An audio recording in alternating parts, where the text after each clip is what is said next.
mga fans, nandito nga po na kami sa Taoist Temple sa Mactan Island, Cebu.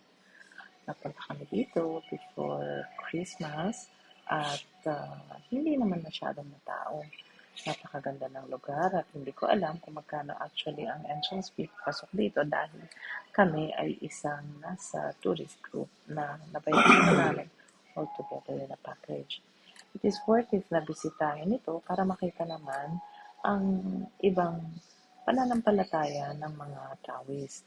At dito ay meron silang simbahan sa loob o isang lugar na napakasolemn na kung saan sila ay nagdadasal, kagaya rin nating mga Katoliko na tayo ay may mga simbahan. So, wala namang mawawala sa amin siguro kung ako man ay nakapasok at nagdasal din at nakapag-wish din sa isang lugar na ito.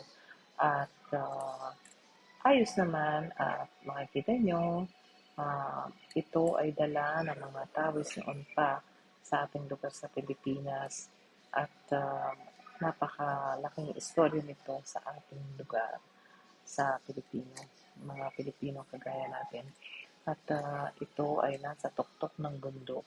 Kaya yan, nakikita nyo, kami rin ay nakapasyal at nakita ang mga historical places sa Pilipinas. Malinis, maayos, at napaka-organized din naman. Bawal pumasok sa loob ng kanilang mga worship place nang hindi ka nakashol at kung maiksi ang iyong suot at ipinagbabawal na ikaw ay pumasok ng maikli ang iyong mga kasuotan.